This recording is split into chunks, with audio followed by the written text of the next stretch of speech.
Good morning to everyone. Am I audible? Yes, sir, you are audible. Thank you. At the outset, I submit my respectful pranams to the lotus feet of His Holiness Dr. Sri Shivakumara Swamigalu, our former President of Siddhganga Education Society, and reverential pranams to the lotus feet of His Holiness Sri Siddhalinga Mahaswamijigalu, our present President of Siddhganga Education Society, and on behalf of Siddhganga Institute of Technology, and on behalf of faculty and student fraternity, I extend warm welcome to the third day of a 5-day ATAL-sponsored workshop on cyber security. Today, the dignitary and our resource person, Sri Samir Dutt, founder and CEO of Foundation Futuristic Private Limited from Faridabad, is joined this session. Dear sir, on behalf of Siddhganga Institute of Technology, on behalf of students, and on behalf of faculty of SIT Tumkur, I extend warm welcome to this session, sir. Thank you very much. Dear participants, today we will enjoy this 3 sessions of our resource person, Samir Dutt. He is having very extensive knowledge. I will hand over this session to Dr. Appanamandam to introduce Samir Dutt in detail to you. Professor MS, there is echoing. Echo. I request all the participants to mute your microphone. Sir, is it clear now? Still echoing.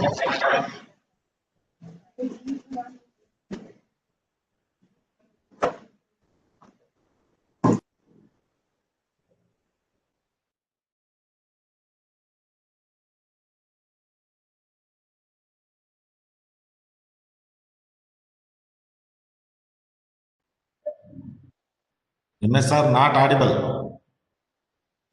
Dear participants, is the reception is clear now? Hello? Now it is okay. Okay, thank you, Jaina.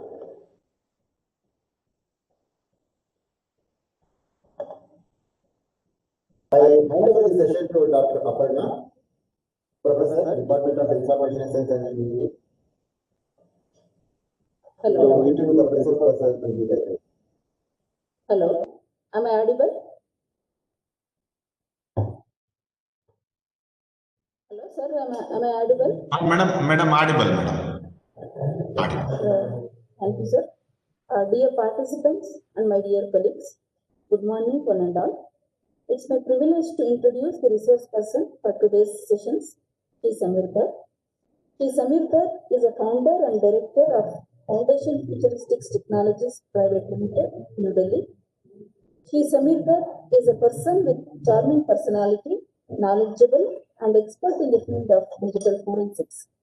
Mr. Dutt is a published author, a much sought after speaker, an angel investor and a successful entrepreneur. Sri Samir Dutt is an alumni of NIT Roorkela, IIT Kanpur and IIFT New Delhi. Sri Samir Dutt is a visionary who founded his company Forensics Guru in 1999. He provided his valuable service and training to Central Bureau of Investigations, and I am proud to state that his company is placed within top 5 cyber forensics companies in India. His company is offering skill-based training in cyber forensics and digital evidence areas to young generations of India. Sri Samir Dutt is having vast experience in the field of cyber forensics.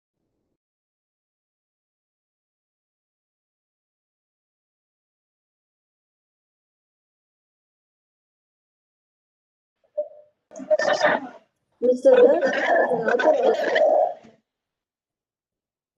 Learning Network Forensics, which is published by Pact Publishers, UK.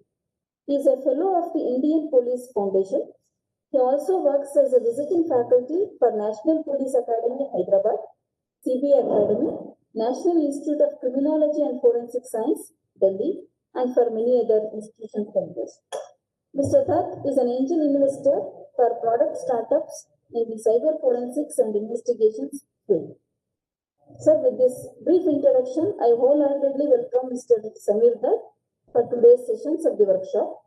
Today, he will be enlightening us on computer forensics and digital investigations. Sir, it is an honor to have you as the resource person for today's sessions, and I request you to take over the session. Thank you, Ananda. Sir, please. Namaskar, and I'm grateful for the introduction, and thank you very much. It is a pleasure to be here and part of this event. I will just share my screen before we get started. Please let me know if you can see it, and let me know if you can hear me. Yes, sir. Yes, sir. Thank you.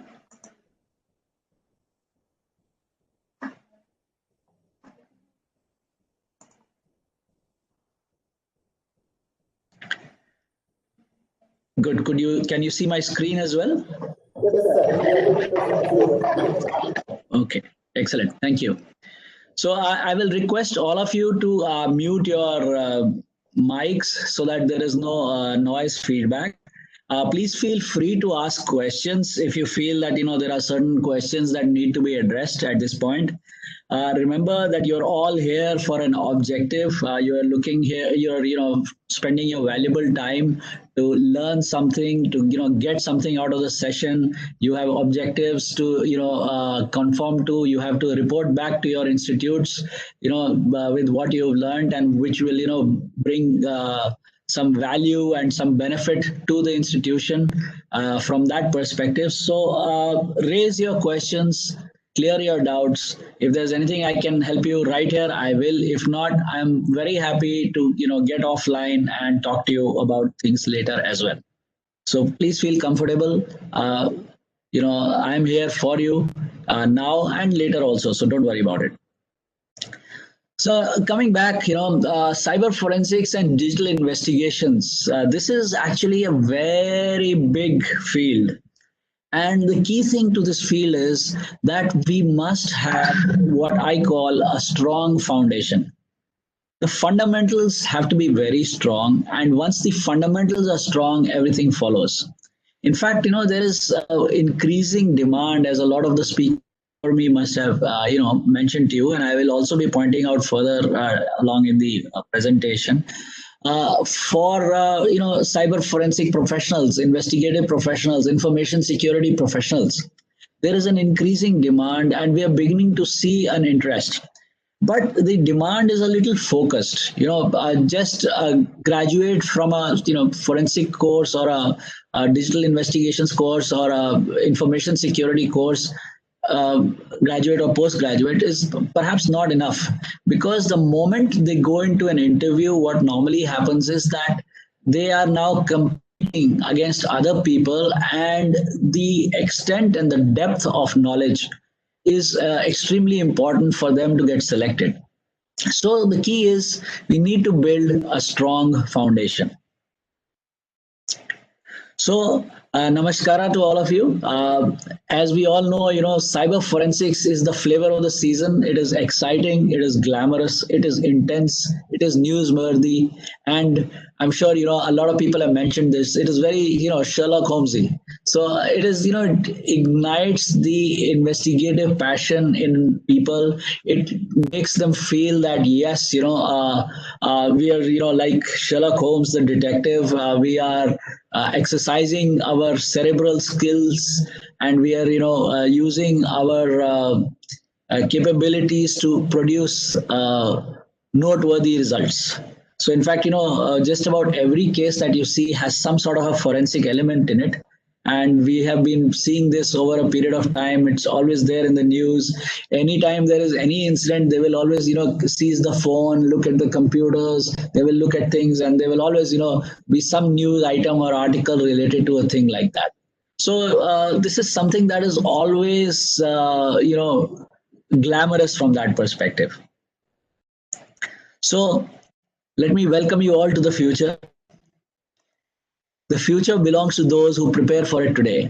And, as teachers, as instructors, as guides, as counselors, you all have this, very large and difficult task to lead the students that you who come to you into the future. So you need to prepare them for it, and you need to prepare them for it today. So let's look at today. What is happening around the world in this, scenario, in these days and times? The first thing is that we are, inundated with technology. We live in a technological world. In fact, I remember, as I mentioned, I, take a lot of classes. I teach in a lot of government and non-governmental institutes as well. I've, spoken at IIT Delhi and in IIT Kanpur online, and then in NIT Rourkela, a lot of places. Faculty of Management Studies, a lot of places. So also at SIT. Thank you, Professor Rudramurthy. And then, what I see is that we are, covered with digital devices. Everywhere we turn, there is a digital device. In fact, any normal crime, any conventional crime also has a digital element in it.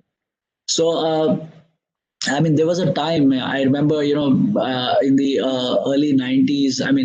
That is when, mobile phones came to India, and technology was not so widespread. And I used to, conduct these classes, and I'll give you an example. I was in the CBI Academy, and I was talking to a group of about 30 odd people. And during the conversation, I asked them, "How many of you have a mobile phone?" And the phones were new. The cost of making a call was 16 rupees 80 paisa per minute, and receiving a call also cost the same. So if you made a call, it cost 1680. If you received a call, it also cost you 1680. So, those were very expensive times to own a phone. And in fact, those who owned a phone hardly used it. There were codes established that people would give, a missed call, you call me back, give you 2 missed calls, we get coffee cafe day, and things like that. So people established codes of communication by just using missed calls.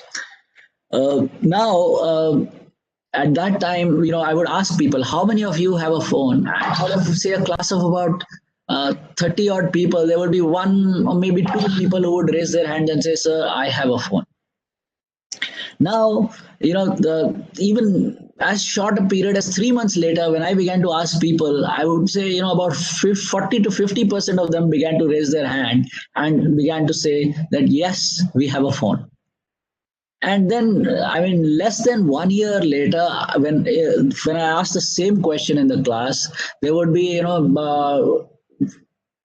almost everybody who would raise their hand and say, "Yes, we have a phone." So I changed my question. I began to ask people, "How many of you don't have a phone?" Now, again, when the question was flipped, again, there would be 1 or 2 people, who would raise their hands and they would say, "Sir, I don't have a phone." So I would ask these officers, "Tell me, why don't you have a phone?" Prices had come down. It was a lot more reasonable to, speak on the phone. Incoming calls had become free and things like that. So, cost was not the reason. So these people would say, "It's a nuisance. It's like a, when you see these cows, when they are let out to graze in the villages, they have a bell around their neck so that they can be located. So this is like a bell around my neck. Anybody can catch me any time of the day at any location," which is true. And it's still valid, more so now than it was before, with the advent of GPSs and things like that. But that said, they said, "No, that is why I don't have a phone and I'll never keep one." I know a number of them even now, and they all have phones. In fact, these days, I ask a different question in class. I ask, "How many of you have less than 2 phones?"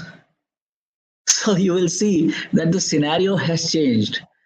Everybody has got digital devices. So, if we look at a crime, if we look at an incident, you will find that not only the victim, you will find the perpetrator, and even the bystanders or witnesses all have digital devices, all have phones. And in some way or the other, you will find that they are connected to the rest of the world. In fact, if we look at it, 1 minute off the internet has a major impact. It has 20 new victims of identity theft, 640,000 GB of global IP data that is transferred. There are 135 botnet infections. 6 new Wikipedia articles are published. 1,300 new mobile users join the networks. There are Amazon has about $83,000 in sales. There are 100 plus new LinkedIn accounts created. There are 320 plus new Twitter accounts that are created. There are 20 million photo views on Flickr.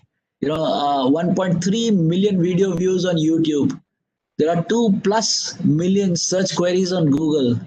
There are 277,000 logins on Facebook and 6 million Facebook views. Think of what is happening, and this is just 1 minute. We are drowning in digital data.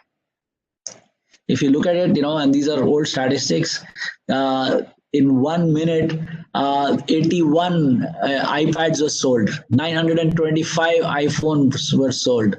There were about $220,000 of payments, electronic payments on PayPal. Now in India, we've got a lot of digital payments happening these days. Websites get hacked all the time. There are huge amounts of data that is created. In fact, 38 tons of e-waste are generated every minute. There are 2 million internet watchers who are watching porn online in 1 minute. There are 11 million conversations on instant messengers. So there's a lot happening, and it's all in 1 minute. So what happens is that we are seeing data created at every instant. I'm sure all of you are, familiar with, Edmund Locard's law, the principle of exchange. So every time, something happens on a digital media, there is evidence of it happening. And every time, say, if we look at a digital crime scene, somebody enters the digital crime scene or exits the digital crime scene, some data is created. So what happens is that the sheer volume, the complexity, the range of data that is being created is stupendous. It is huge. It is extreme in nature. This is, a really, really, really big data problem. And, this is what India is good at. This is what our students are good at, handling data. So, I would like to submit that we live in an age of computers. And India was at the forefront of the outsourcing wave. If you recall, what happened was that, people started out and there was this BPO process. Before the BPO process, there was outsourcing of data entry, simple things. In fact, I recall in the early 90s, in the beginning of the BPO wave, when internet was dial-up and VSNL used to sell internet connections for I think it was 12,800 or something per month. The internet revolution brought outsourcing to India, and people used to send paper data to India for converting into digital formats. So I don't know if you're aware of this. The United States SEC, Securities and Exchange Commission's data was digitalized in India. All these music studios that are out there, that you will hear on the internet where they talk about royalty and things like that. All that data came to India for conversion. So India has been at the forefront of the BPO revolution at that time. India has been at the forefront of exporting our, computer science graduates and engineers who have, gone to foreign countries and done wonderful things. Now, what I am trying to bring to the fore is that this is the next stage. Information security and digital forensics capabilities are in great demand all over the globe. And what we are going to see is a wave or an exodus of our future generations who are specializing in this area to foreign countries to fill this gap. However, there is a major gap in India itself, and I'll talk about that also as we go along. So computers, as I mentioned, are everywhere. As you can see, they're really everywhere. And where they are not, they're definitely getting there. So there are, even remote corners of the world are getting computers. And when I say computers, I mean digital devices. Mobile phones are a great example. In fact, when I was in college, we used to work on a VAX 11 780, which was considered a supercomputer in those days. And in the 80s, early 80s, a VAX 11 780 was owned only by ISC Bangalore and by my college at that time. So we were like, we thought we were really at the cutting edge of technology, and we were working on, the best computers that they were. And in those days they were. But we used to have to queue to use them and things like that. And today you all, carry a computer in your pocket, which is much more powerful than that computer which we were queuing up and filling up registers and requesting time 1 week in the future for. So things have changed. We carry that much power in our pockets. So what does that mean for the future? Now here is what I was talking about. There are so many instances and articles where people say that, okay, the global data protection market is expected to create a $35 billion revenue opportunity, and it is going to offer employment opportunities for 1 million people in India it's alone. So in fact, a lot of people have brought this out. There's a demand for 1 million cybersecurity professionals, and when NASSCOM says this, there's a lot of hype and magnetism created. And I would not say that NASSCOM is wrong. There's definitely a demand, maybe not 1 million, but there is a huge demand. In fact, just last night, I got a call from a company that's in the US. They want to hire 7 people here in India, from the cyber forensics field. There are a lot of organizations who are running, cyber and digital forensic operations based here in India for the US geographies. Deloitte is a good example. It's located in Hyderabad, and we train a lot of their people. And what happens is that you will see this increasing. The outsourcing effect, as we mentioned, in this area is going to really increase. So as we see, the demand for skilled cybersecurity professionals is expected to rise in India as well. And the cybersecurity market has reached $75 billion in 2015. And is expected to reach 170 billion by 2020. I think it has already exceeded that. We need to revisit these figures. But we are standing at the cusp of a great suction for people like this. A great demand for people with the right kind of skills.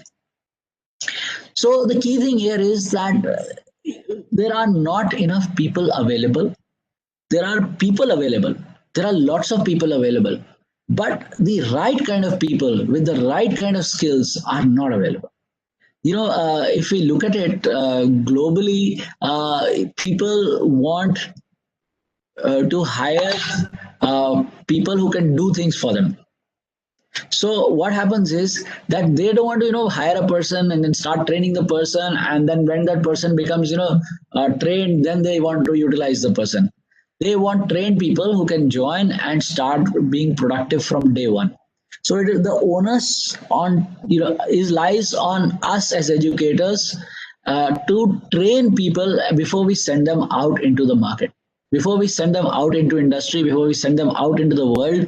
If we can skill them up with the right kind of skills and the right kind of abilities and the right kind of knowledge, we will see that the response is going to be tremendous. And this area alone is good enough to drive a lot of demand based on the correct skill sets and capabilities with the personnel. So I mean, there are a lot of people are talking about markets of over $1 trillion from in these years. So I mean, that is a substantial amount.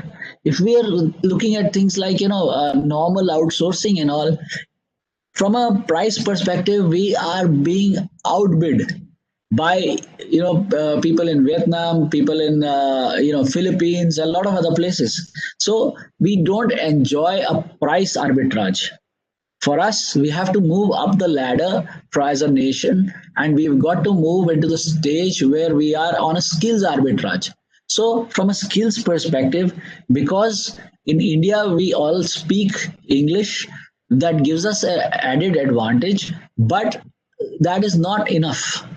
So we are beginning to see that we have to move up the value added ladder, and we have to skill up our people so that they become professionals who are extremely valuable and the world wants them. And the world needs this. We have a major gap. And in India is basically a young nation. Today, people like me are in a minority. Most of our population is young. And this is the time for us to capitalize on our human capital. And this human capital needs to be skilled. And that's where, all our roles come in.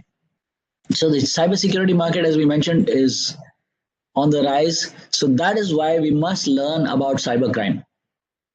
Like, we also need to look at a number of other things. Computers are used everywhere. And, things like the national grid. The national grid runs on electricity. If you recall the incident in Estonia, where practically the whole country was shut down, networks were shut down, the trams stopped functioning, the government practically came to a halt. People could not go into a store and buy things because everything was digital. It was all because computers are used everywhere, and the attack that Russia launched against them, the cyber attack, shut down the country. I don't want to spend too much time on this attack. It is an extremely interesting case study, but for those of you who have not heard it, can search for this online. It will give you great insights into the effect that can happen from a simple thing. So computers are everywhere. In fact, in India, we have a number of CERTs, computer emergency response teams, and over and beyond that. In fact, I saw that Mr. Subramani Babu is going to be speaking tomorrow, I think, or maybe the day after. So he is ex-CERT India, a good friend of mine. And then what you will see is that, there are CERTs, but there are also NCII PCs. So there is these organizations are designed and defined with the objective of protecting national infrastructure. So the value that the government is on protecting the cyber aspects of the national infrastructure is extremely high. This has happened lately. This was not a very common thing earlier. So what we are beginning to see is that there is a demand for people coming from the government as well. Government usually does not hire directly. What they do is that they will bring out ad hoc vacancies and add people, and some of these get regularized. So this is the same thing is happening from a police perspective as well. You will also probably be aware of the various different programs that are happening and have happened, like the cybercrime prevention against women and children program, where every state was given funds by the central government, and they were asked to hire, consultants who would help them in examining and assisting in crimes against women and children. And they were willing to pay up to ₹1,00,000 to that consultant. And this was a junior consultant, so to speak.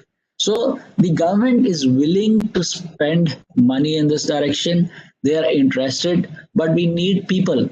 I saw a lot of advertisements by states.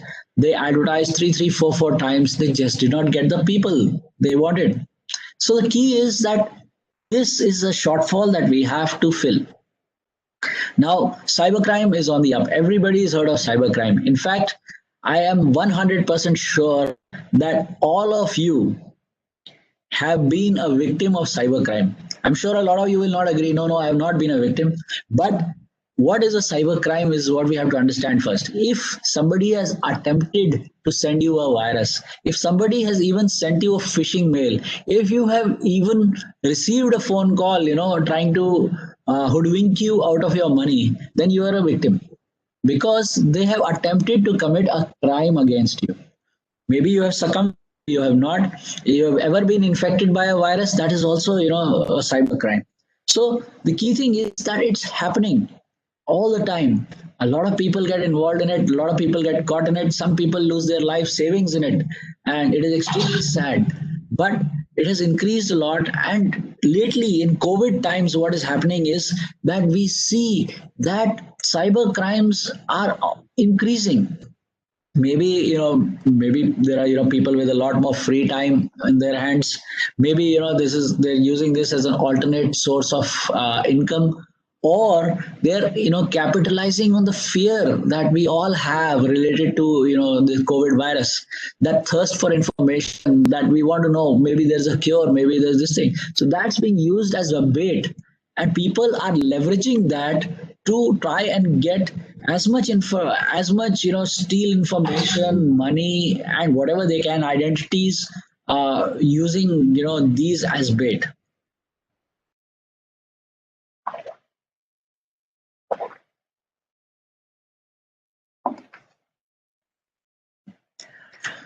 Out of the top 20 countries with the highest number of internet users, India is at number 3. And the key thing is that our penetration of population is extremely low, so we can very easily go up to say number 1 or number 2 definitely. Why? Because as more and more users get onto the internet, and I am seeing people like laborers, people like vegetable sellers on the street, people like in fact, I don't see anybody without a cell phone today. It has become an essential component of people's life. There was a time when we used to say roti, kapda, and makan, that you want food, you need clothes, and you need a house. It is no longer that. Today, people want food, definitely, clothes too, but internet has become an essential component of their lives. They can go without other things. They would rather not eat, but they want the internet. It's like their daily dose or drug. So definitely we are seeing a change in the basics. There is a huge demand for internet, and the consumption of internet is definitely on the way up. So as we can see, the number of internet users is growing, and definitely the more the users, the more the crime. So you can see all that. There's a lot of events happening. I mean, I don't know if these figures are, how factual these figures are, but it says, cybercrime costs the country 34,110 crore per year. That is a lot of money. So these are things, we need to look at. We live in a world where all information is in digital form. So even, state actors, countries, when they operate, they no longer need to, physically send spies. There are so many, government agencies from across, from other countries who are targeting our country, who are, extensively trying to breach different government databases, trying to steal information, deface websites, influence people, honey trap military officers and police officers and things like that. In fact, we recently found out that the list of donations to PM Cares was publicized, and a lot of things like that. So the whole thing is that the data is out there. There are a lot of bad actors out there. So we need good guys. We need people to, get into the game and help the nation, help our, the world in solving these problems, in handling these. So what are digital forensics and investigations? Let's talk a little bit about that. So what is it all about? So as a digital forensic investigator, let me just give you an idea of what most people think I do. So if you look to the left top corner, people think, the general public don't really understand what I do. So they think, I perform autopsies. Forensics means cutting bodies open, which is hilarious. There was a time when, I would say, I'm in the digital forensics field. So they would ignore the word digital. They will think of forensic and they would say, forsenic or arsenic, or some of the smart guys would say, "Oh, where's the dead body?" They would think, I'm in that area. So that's what most people think I do. Here is what my family thinks I do. I'm all the time on a computer. They say, "Oh man, he spends his life sitting in front of a computer." That's what the family thinks I do. To my friends, I do this really glamorous job. I'm like a 007, a digital James Bond, so to speak. So that's an image I like. But what lawyers think I do, when they work with me and I charge them money, is they say, "Oh, I'm just counting my money. I make a lot of money." And what I imagine or I wish that I feel that I should produce is that I'm putting the bad guys away. I'm helping make the world a safer place. In fact, the motto of our company is solutions for a safer planet. That is what we, wish and we work on towards doing. It makes us feel good, if what we have done is helped, recover a kidnapped child, or it has helped, catch some bad guys, maybe terrorists or whatever, or helped recover, money stolen from a bank robbery, or helped a corporate recover their corporate secrets, or identify who's been stealing those corporate secrets and things like that. So that's all what other people perceive us. But the real fact is that what I actually do is pour over data minutely. I'm looking at the zeros and ones in the digital field, and the amount of time and effort that is spent in searching for that proverbial needle in a haystack is immense. This is a minute job. It is a painstaking job. And there are a lot of specialized tools that we use, but it is not just point and click. In fact, that is what everybody wants, that we need a tool with what is called a who done it button. So if I press that button, there should be a message on the screen, this crime was committed by Mr. Natwar Lal or whatever. So, there is this thing of that concept of it being, just everything working at the click of a button, that is not there. So you need to have a good understanding. So what does it involve? It involves knowledge. It involves hard work. It involves preparedness. It involves experience. And it involves more hard work. And even more hard work. So, I love this quote that hard work beats talent when talent doesn't work hard. Digital forensics is a field where you have to constantly keep upgrading your knowledge. As you're all aware, we live in a digital world. The number of digital devices that are out there, the number of digital operating systems that are out there. In fact, there are things like, patch Wednesdays and patch Tuesdays and patch Fridays and things like that, where different software companies patch their tools, they upgrade them, maybe prevent them from getting hacked or to improve their features and things like that. So what happens is that when a tool changes or when a software changes, its forensic characteristics also change. So people like us have to understand what has happened.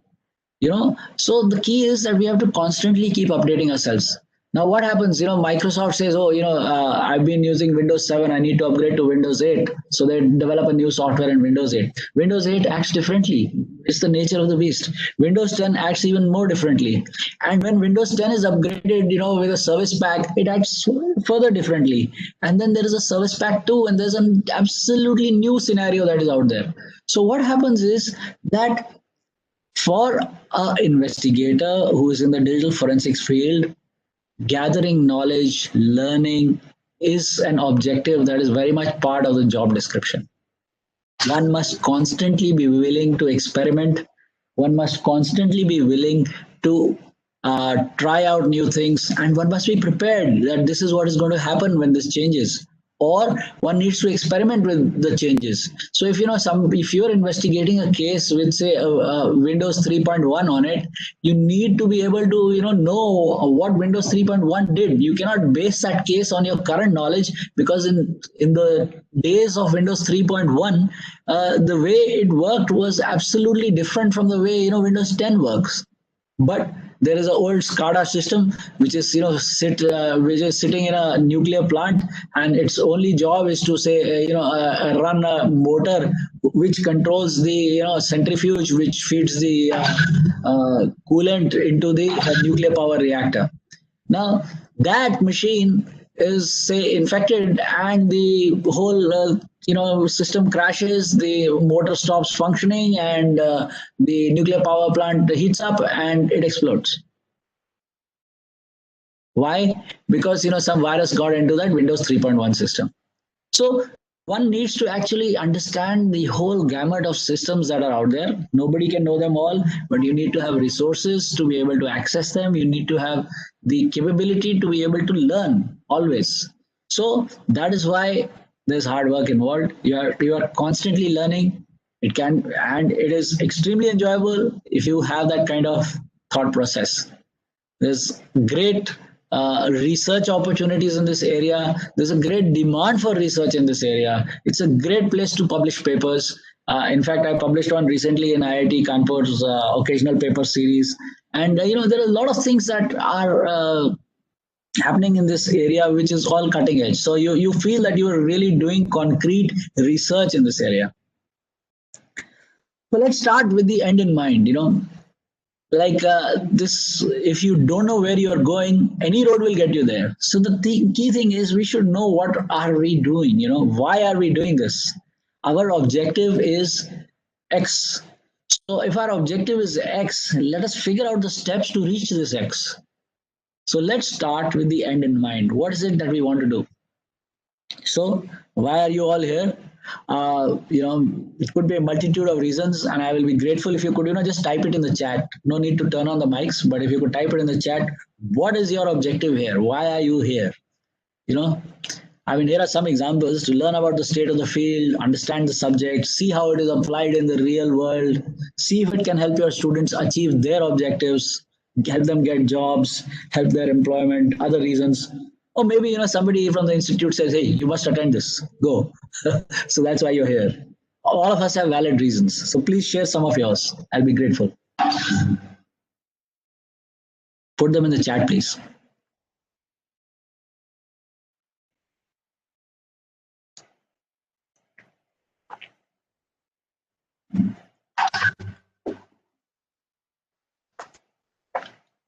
Track and trace cyber crimes. Great. What else?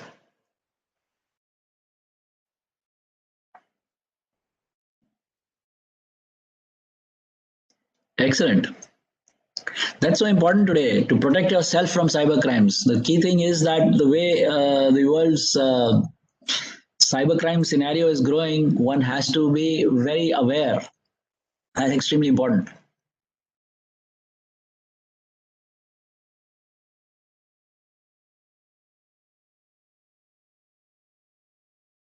Anything else?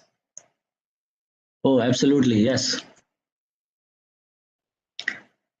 Beware and be aware. We must protect our personal data. Good, thank you. So let's build a strong foundation. Let's understand what we are doing.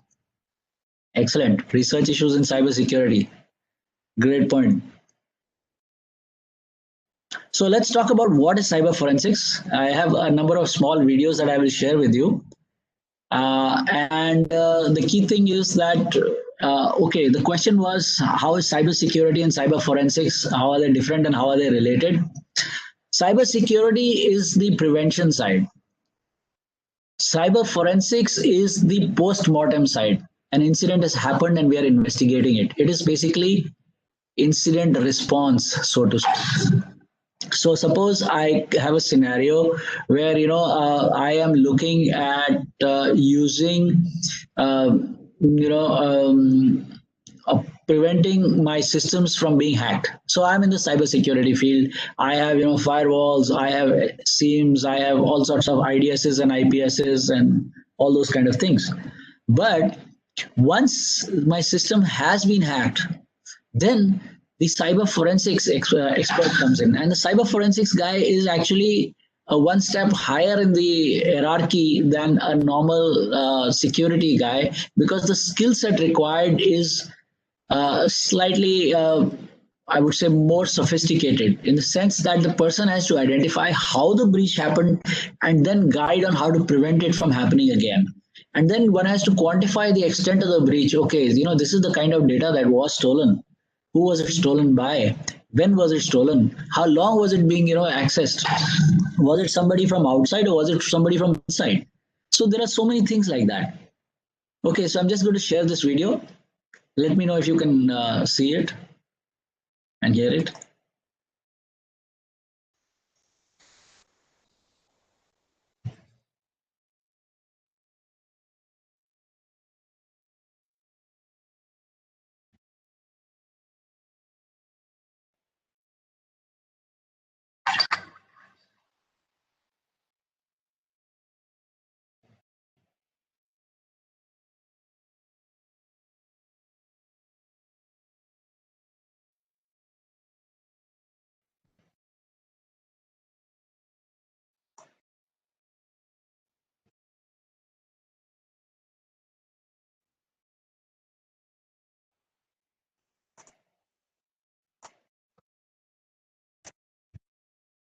Sir, there is no sound. Are you not able to hear the sound? No, sir. We're not able to. Okay, so let me see. There should be a setting here somewhere which allows me to get the system sound also.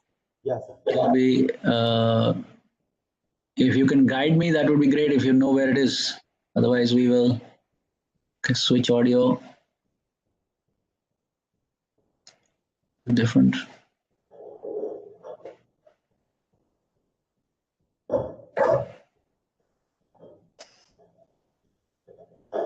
No, sir, no, you can take your comfortable time. Sorry? Sir, take your comfortable time. No My problem. computer? Sir, take comfortable time. Address I can't hear you. Professor Rudramurthy, I can't hear you. Your noise is, it's breaking up.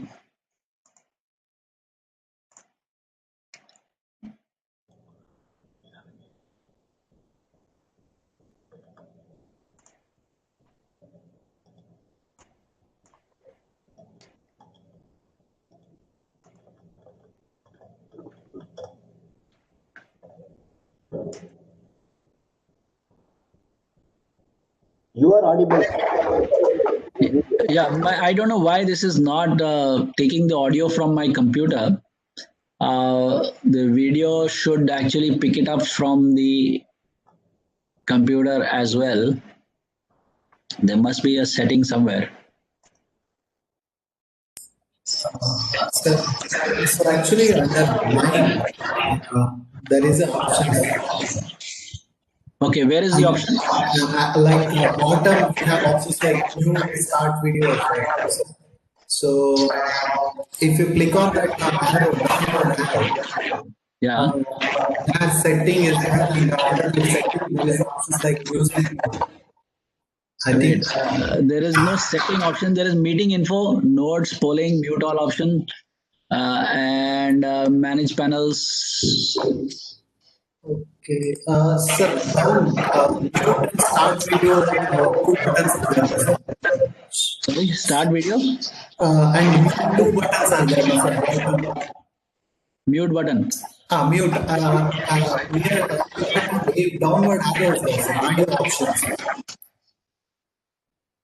1 second. Yeah, there is a mute button here. Yeah. Audio option is there. So under setting is there. There is, yes, settings are there. Playback speed, quality, and annotation. Yeah. In that, music mode is there. You know what?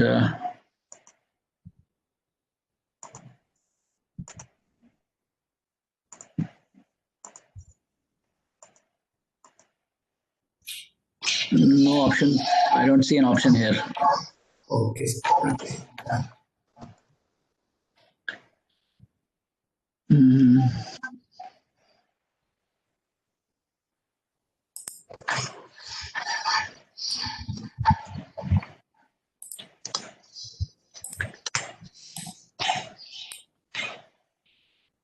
Okay, I'll just pause my sharing for a minute. Let me just quickly see if I can do something.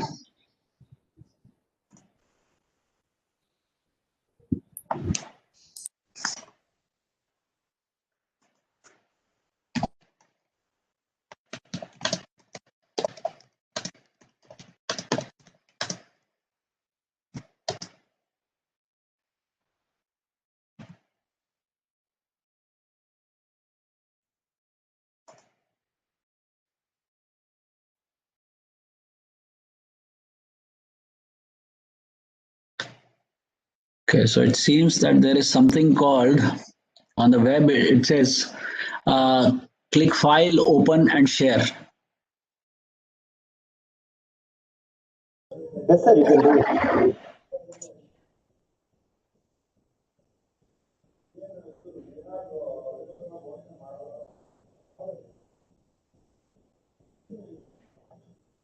Okay, I need to actually stop sharing and reshare. I will have to do. Yeah, sir. Let me try. Mhm.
Sir, one suggestion is that in the device audio setting, separate all output device.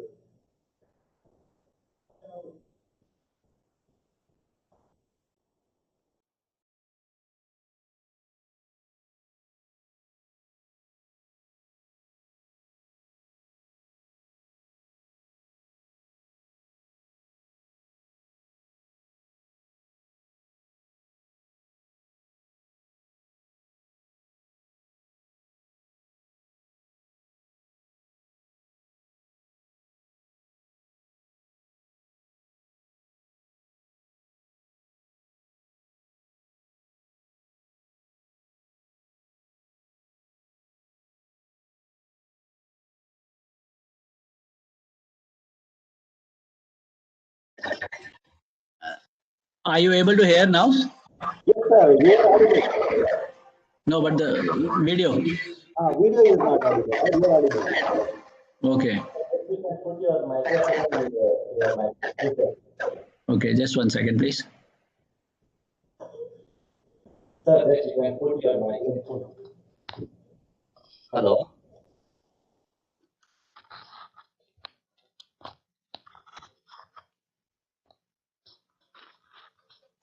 Yes, I can hear you. Hello, sir. Yeah. Tell me. Yeah, just you can put your microphone Mm-hmm. near to your speaker, sir. I'm using the laptop microphone directly, so Otherwise, you can just increase the volume of the audios. it is full.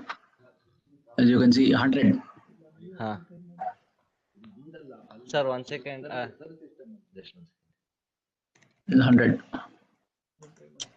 ಇಲ್ಲ ಇಲ್ಲ ಸರಿ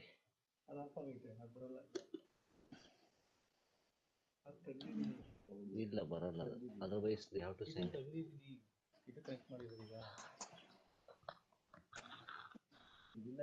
I will just put the video URL in the chat.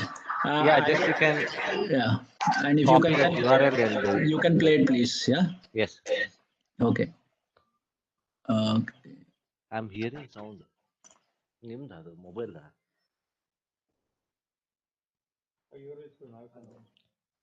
you can just send that URL sir Okay. Sent.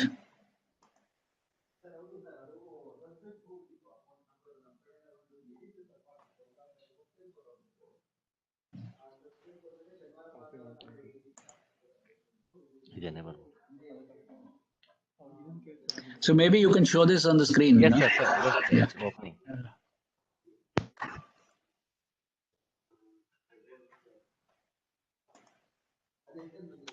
ಇದು microphone ಏನಾದ್ರು ಮಾಡು ಇದು speaker ಅಲ್ಲ microphone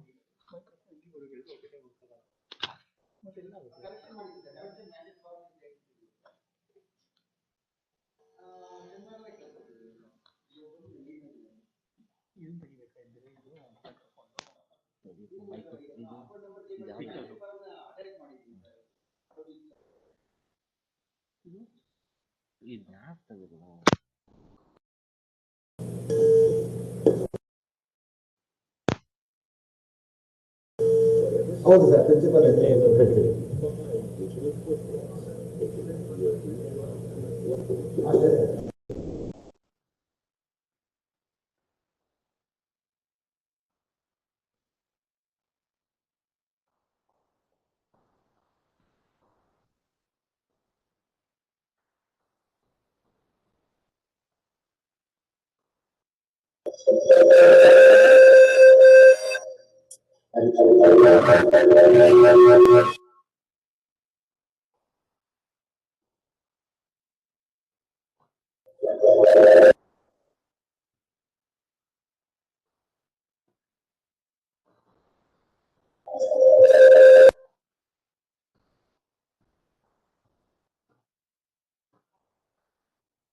Is it audio?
Sir, 1 minute. We will resolve this issue.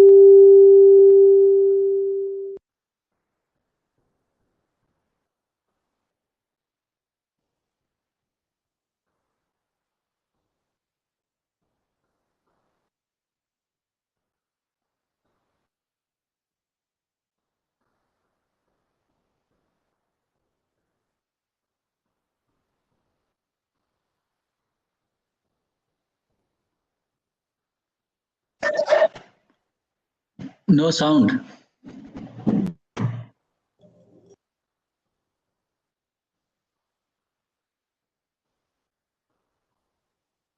We can't hear you.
Hello.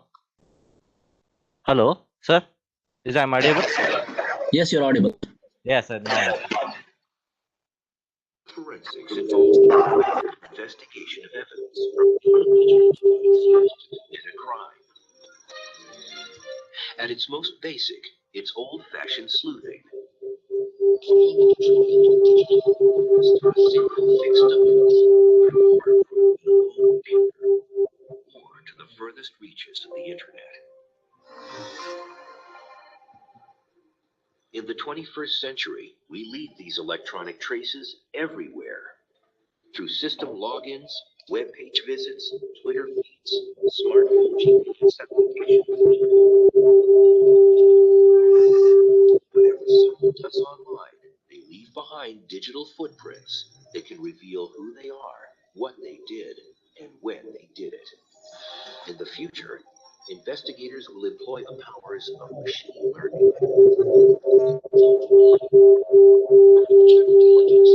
Machine-assisted review of documents and of data. These intelligent machines will scour data evidence in volumes no human being could match. But for some, this technology raises the fear.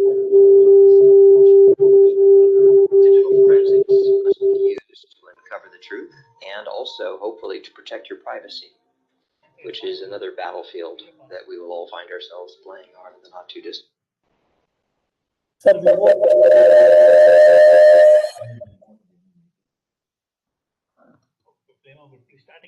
future. As we live more and more of our lives online, cyber forensics becomes more critical than ever to keep us safe.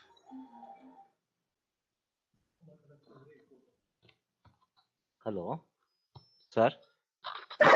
Yes. Is it okay, sir? I think you should ask the audience. From me, it was not very clear. Okay. Hello.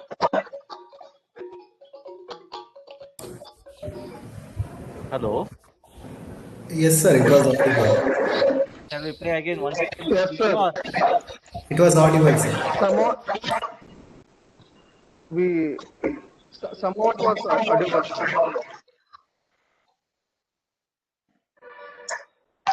Okay, so essentially, the way digital forensics. I'll start my video if. Can I start mine?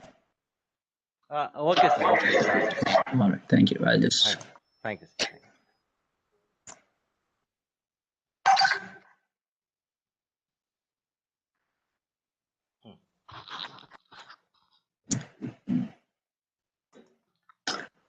A quick check now if it works. Let's just see. Let me know if you can hear it. No, sir. No, okay. So anyway, so what we're talking about in terms of cyber. Sir, I'll play once again that same video. Okay. Just 2 minutes.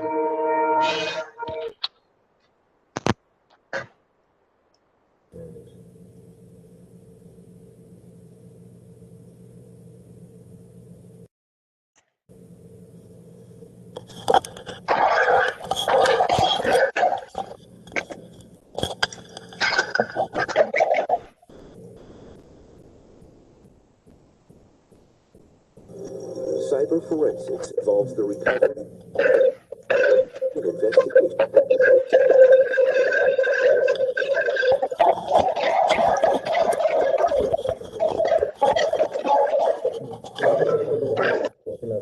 There is lot of disturbance, sir. Just 1 second.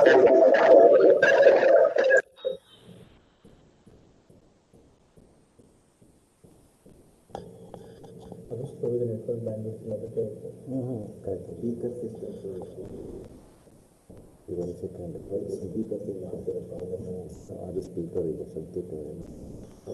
Cyber forensics involves the recovery and investigation of evidence from any digital device used to commit a crime.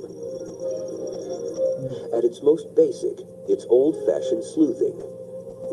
Following a trail of digital footprints through a single fixed device, like a hard drive in a lone computer, or to the furthest reaches of the internet. In the 21st century, we leave these electronic traces everywhere.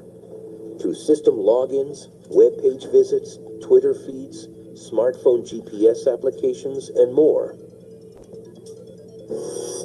Whatever someone does online, they leave behind digital footprints that can reveal who they are, what they did, and when they did it. In the future, investigators will employ the powers of machine learning. We will come to rely more and more on artificial intelligence, machine-assisted review of documents and of data. These intelligent machines will scour data evidence in volumes no human being could match.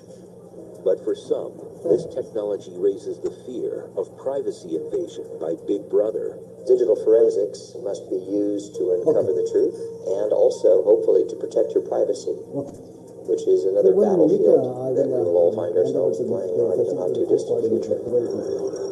As we live more and more of our lives online, cyber forensics becomes more critical than ever to keep us safe. Okay.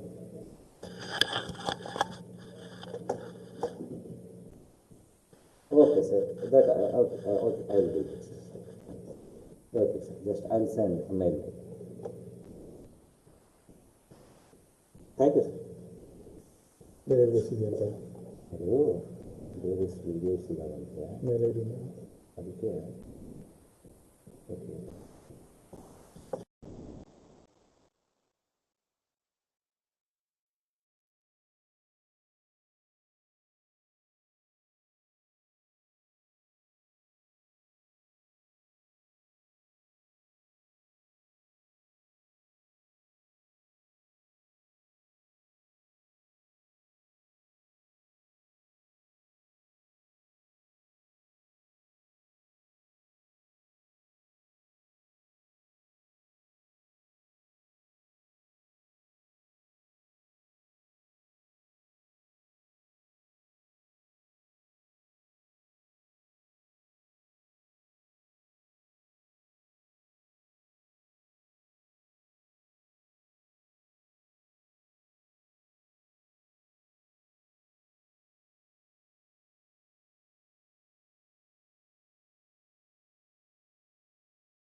Dear participants, kindly wait for another few minutes. We will going to share one more video. Please cooperate. Thank you.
Okay, so let's talk about the digital crime scene.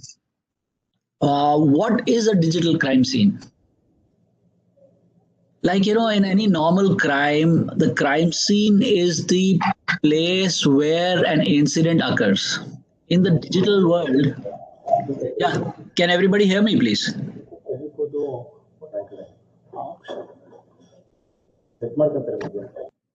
Hello? Sir, you, sir. Please go ahead, sir. Okay, fine. Thank you. Okay, so let's talk about the digital crime scene. The crime scene is the place where an incident occurs, and where an incident occurs in the digital world is something that is extremely difficult to identify. Let us say that somebody has sent me obscene email, and now where did the incident occur? Did it occur on my computer? Did the incident occur at the location from where this person sent the mail? Did this incident occur on the servers of Gmail, which are located in a different location from where that person is physically sitting, from where he sent the mail? Or is it located, is that crime scene the servers through which the email passed? So basically what happens is that the digital crime scene is a very wide expanse. It is not. Sorry? Can we play the video? We are going to share the PPT from our side. Okay, what I'm going on is, 1 second, yeah.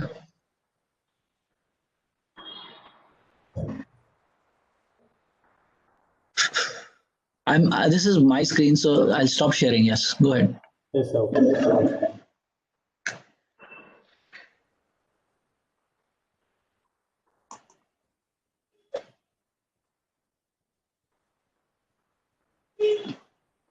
Yeah, this slide. Yeah, this is okay. Yeah. Okay, thank you. Thank you.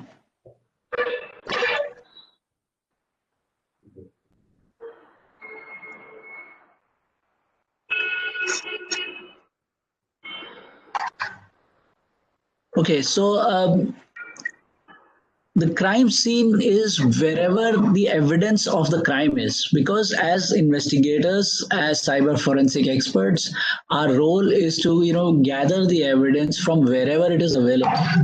So the evidence can be at the point at which the victim is located. So as say I receive, say, a threatening email, or I receive an obscene email. The mail has landed up on my computer. Definitely, my computer is a crime scene, in the sense that the incident has happened on my computer. The evidence of having sent that mail is on my computer. The mail itself is the evidence. So that is on my computer. So this is one part of the crime scene. However, the mail has traveled through a number of intermediary servers. So when I do an examination of the headers of the email, you will find that it is bounced off a number of SMTP servers. So you will understand, yes, each of these servers will have some sort of logs related to this particular email. Now, suppose headers are falsified, one of these servers is definitely going to say that this mail came from a particular, the authentic server is this, though it was claiming to be from this server. Some information may be there. Similarly, there could be a situation, where this mail originated. So say, suppose somebody sent it from a dummy Gmail account that they created.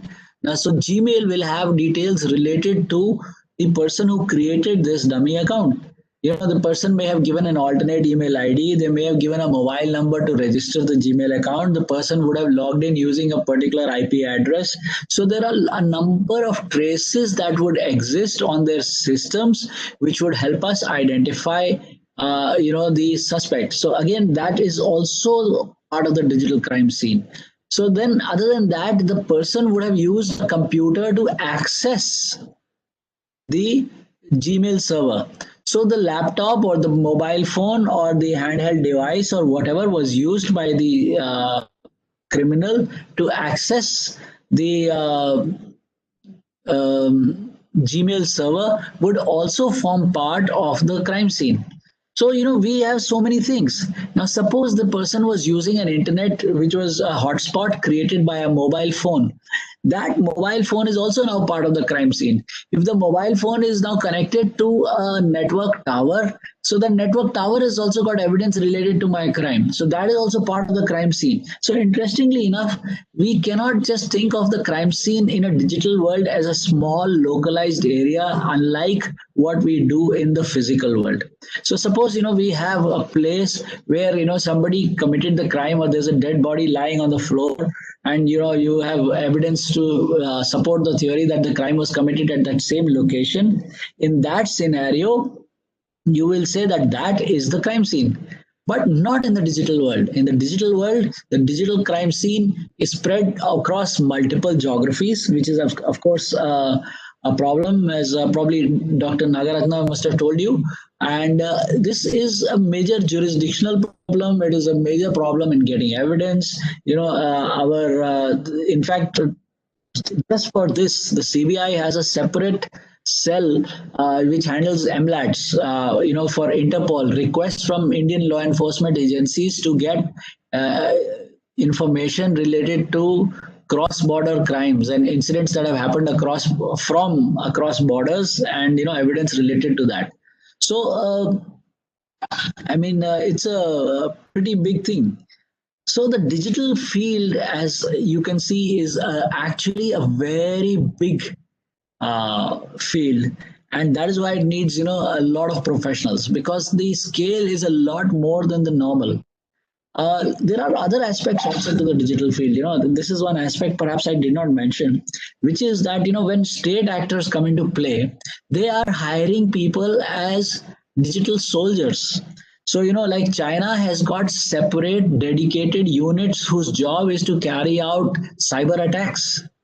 Korea has built battalions of army officers with full ranks and things like that, who are given medals and things like that, but they're all medals for hacking, doing good jobs, and breaking into other people's things. So let's talk about some cyber crimes you don't hear about. Could you play the video, please, Mr. Purohit?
ಎಲ್ಲ ಒಂದೇ ಕಡೆ ಆಯಿತು.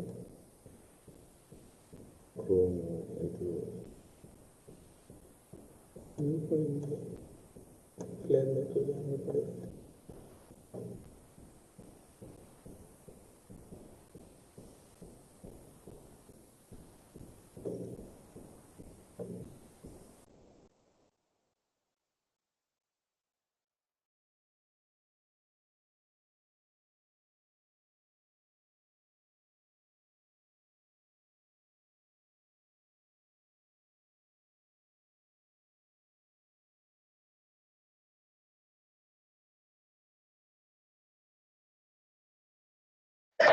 Is it not playing the video?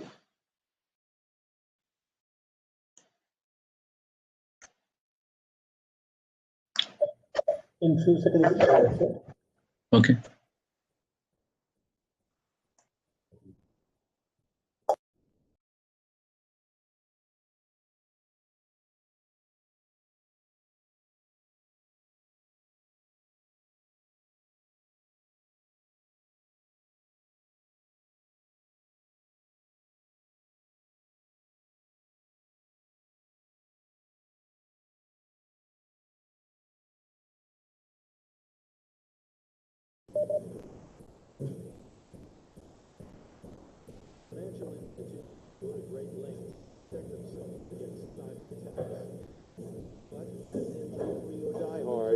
Very little stops the elite hackers from penetrating the most sophisticated technology.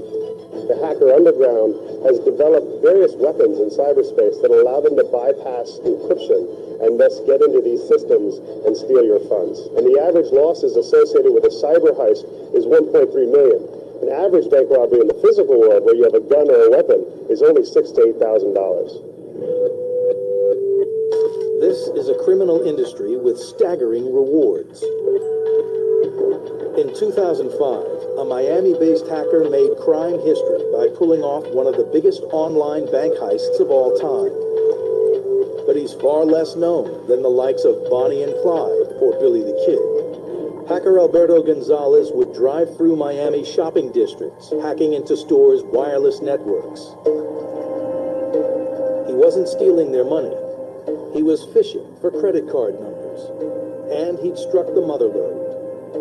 He broke into a retailer through one of their stores and got back to the corporate headquarters where there was a lot of credit card information all stored in one database in one place. Once Gonzalez had hacked his way into the corporate head office, he would download tens of thousands of customers' credit card details. Gonzalez then sold the stolen credit card details onto Eastern European cyber criminals. In his first year, Gonzalez stole an incredible 11.2 million payment cards from retailers across Miami.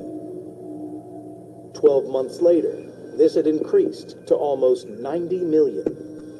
That was hitting very, very large retail chains that have thousands of stores and millions of customers, obviously. So he went after really big targets, and he was successful. Gonzalez got greedy. He decided that it had worked, that he didn't think he had left any tracks. And well, technically, one agent versus one hacker, you're kind of same level.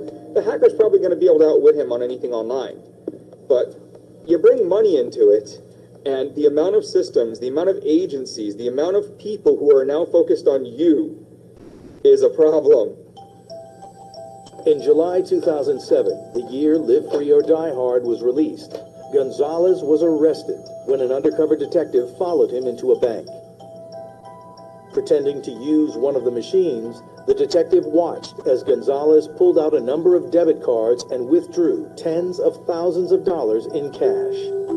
Following months of interrogation, authorities also found he had access to over 43 million stolen credit card numbers. Gonzalez was jailed for 20 years. But why didn't this incredible cyber heist make the headlines? You don't hear about the bank robberies that occur in cyberspace because of the reality of the reputational risk that would impact the financial institution as a whole. Law enforcement, both Europol, the FBI, Secret Service in the U.S., collaborate heavily with the financial institutions to go after cyber criminals.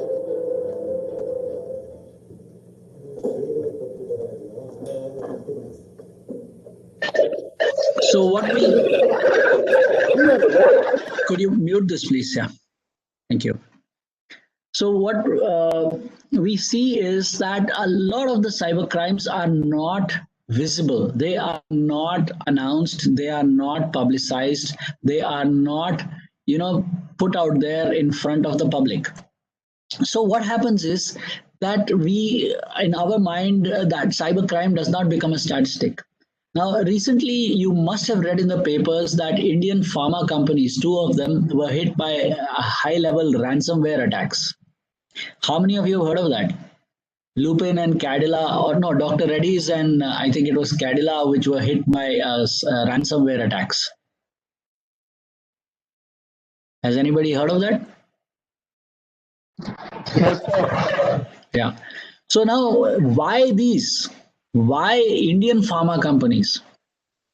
This has actually, maybe it's not been publicized so much, but Indian pharma companies are working on a vaccine. And the whole point is that, foreign countries do not like the idea of organizations such as, those originating out of India are developing capabilities of combating this thing. This vaccine is also a weaponized product, and the cyber world is focused on trying to steal research related to anybody working in this area. They're trying to, prevent people from working in this area. They're working to make sure that, developments don't happen out of specific countries. Now, unless our skill sets are of the level that is required to, tackle such kind of attacks, such kind of breaches, such kind of attempts at, disrupting full organizations and countries, we will never be successful in the world. Today, this is a dimension which is, another dimension that has been added to conventional warfare, cyber warfare. There was war above the ground, there was war on the ground, there was war on the seas, there was war below the seas. But now, there is war on the cyber front, and the effects can be a lot more devastating. So these are things to understand. I don't know if you people saw the movie, Live Free or Die Hard, where they are actually hacked into various grid systems, and they've caused the stock market to fall tremendously. So they sold and made a lot of money on the stock markets just by handling causing a cyber attack. So a thing like that is extremely plausible, and compared to carrying out a full-fledged attack against a country, it is a lot cheaper. And it is asymmetrical. You can have attacks happening from all over the world. You can have servers, attacking a particular target from multiple sources, and it can be extremely disruptive. Could you please, Mr. Purohit, scroll back by one slide? One more.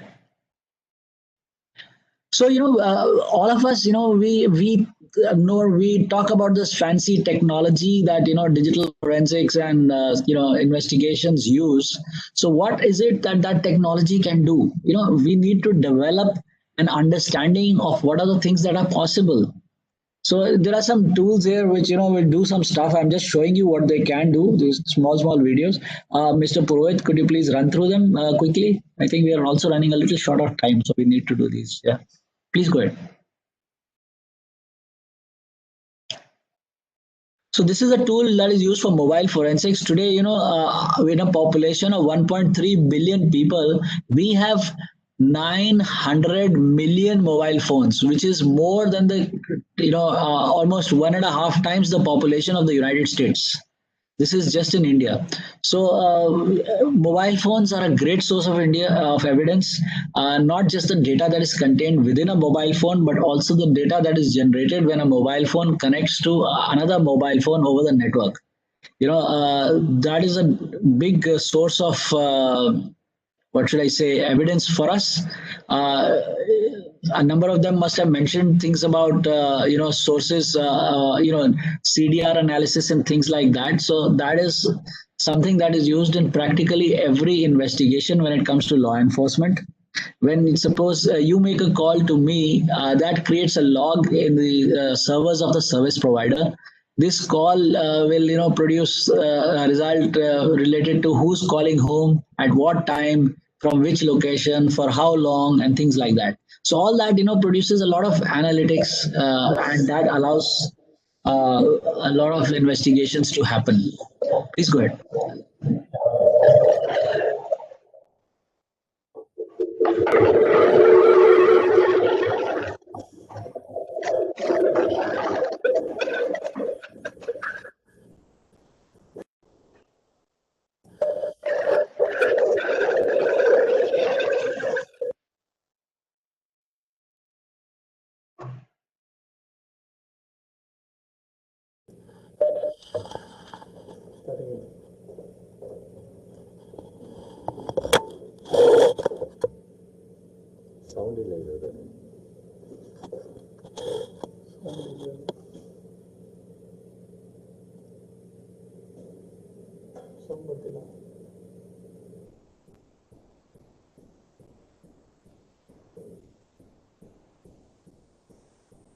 ಅದು sound ಇಲ್ಲ ಅವರು.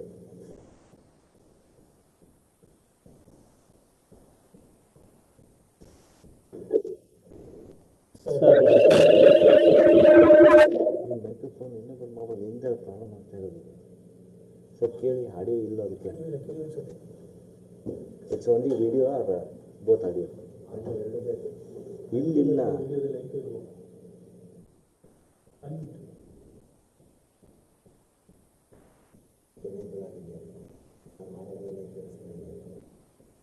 ನಾವು ನೀವು ತಪ್ಪು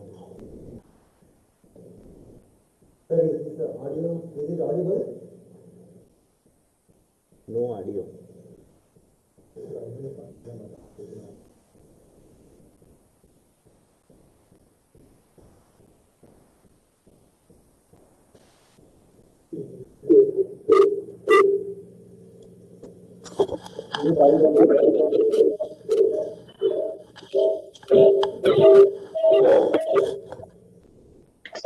Okay, perhaps you can mute the sound. I will just talk about it.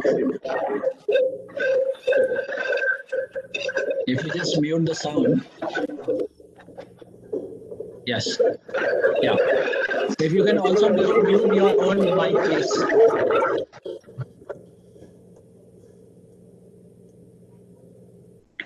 Okay, thank you.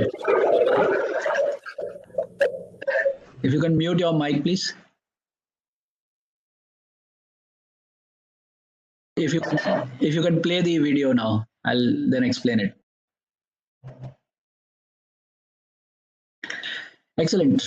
So, basically what happens is in mobile forensics is what I call a contact sport.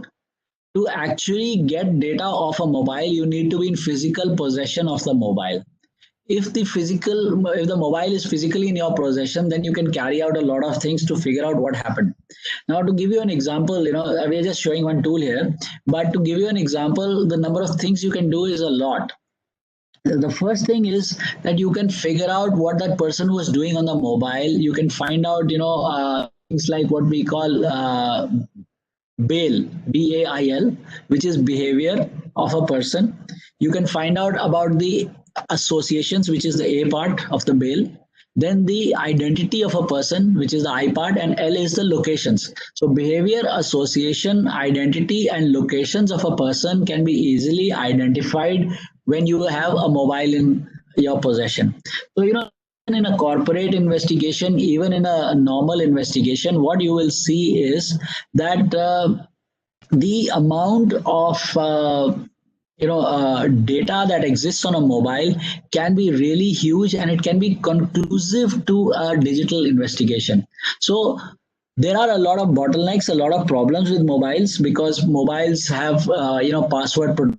Then the high-end iPhones are not crackable. So for that, you need the user's help. A lot of problems exist with WhatsApp and things like that, especially deleted messages and how they can be recovered. There are a lot of different methods and techniques. So what happens is that when it comes to a mobile phone, though it is a gold mine of information, you need to have the right tools and the right knowledge to be able to use them. And other than that, you need to have a very innovative approach. Like, I'll give you an example, like suppose we say that the higher versions of WhatsApp are not crackable. What you need to do is downgrade those versions to a lower version and then recover the data. You see, so there are different ways. Sometimes, if it is password protected in a manner where you cannot get it, you can actually remove the chip, the physical chip, and then you can desolder it, as you can see here, and then actually get the data out. You can extract data from drones. You can extract data from smart TVs. You can extract data from GPS devices. I mean, there are a huge number of sources. Smart watches, as you can see, there are so many sources of data with which you can utilize and which you can use to get the data out, and that data can be we have seen a very interesting thing. There were some mobile phones which were seized, and when we looked at those mobile phones and we saw the content, we saw that before the particular SIM that was being used, earlier there were other SIMs that were being used and their IMSI numbers were available.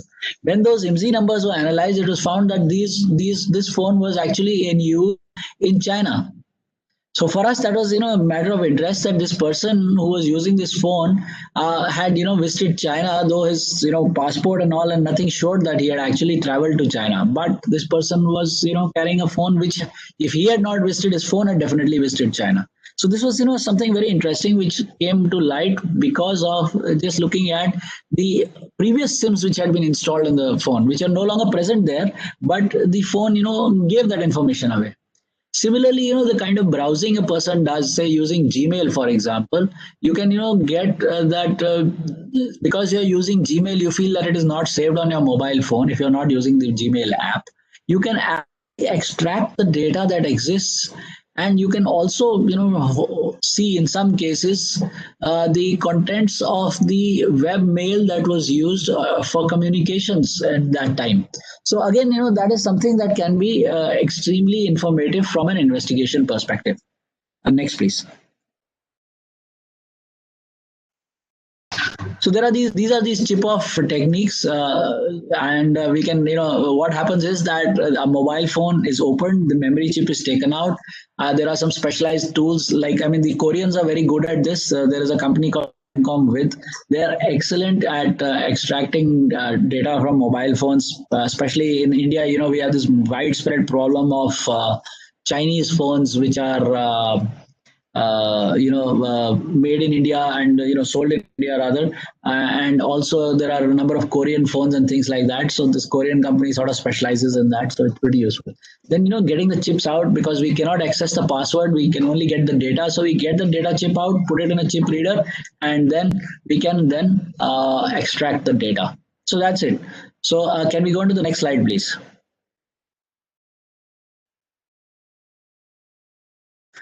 Then, I mentioned CDR analysis and cell site forensics. You can play this without the sound because there's a lot of text in this. So the way this works is basically, no, not this one, the next one, yeah.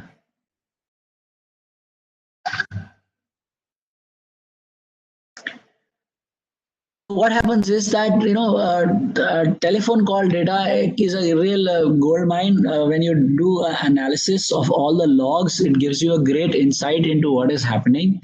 Like, for example, when a crime is committed and an ATM driver flees with cash. So the ATM is basically sort of hijacked, and then ultimately the ATM vehicle is dropped off at some location. So this is another point at which the vehicle has been dropped off. So what we see, there is an eyewitness who sees that the vehicle was moving along a particular route. So there is information related to that vehicle's movement. So what happens is that we identify the cell towers that cover the route. As you can see here, these red circled ones are the cell towers that cover the route. And, a tower dump is taken of all these different towers. And then what the next stage is that you analyze the common numbers that exist. So again, this is an analytics issue. You look at the common numbers that exist, and on that basis, you can extract the people who are present in all these locations at that time. So it's extremely, what should I say, systematic and methodical. By you're looking at all these three towers, identify the cell phone users present at the crime scene, also along the cash van travel route, and the place where the cash van was abandoned. So once we do that, the common numbers are analyzed, and when they're analyzed, you arrive at some suspects that you want to look at. So here it is, showing us a French number. This crime happened in Germany, but somebody crossed the border and did the crimes, and they pushed off. So there was a particular number from France, which was extremely, active in this particular crime time and in the crime direction and in all the crime locations, for example. So that is useful. So this kind of a thing is extremely useful from an investigation perspective. Okay, I think we can scroll forward. And this gives us a full linkage of all the connections, all the contacts this person had, the people he was connected with, and then the person can be arrested. Okay, we can close this now. Sorry, I can't hear you. Will we continue 12 o'clock with some gap, 12:10 or 12? 15 minutes break.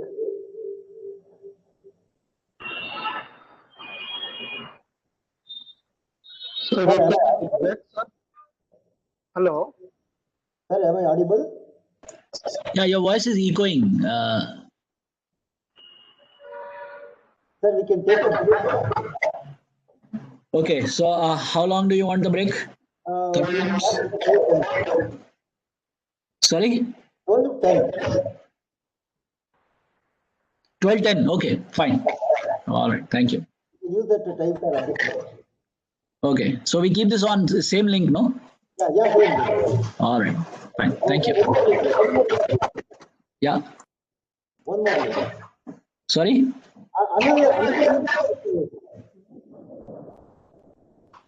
I did not understand. Sorry. Sir, they will send another link. Okay, fine. That's okay. Got it. Thank you.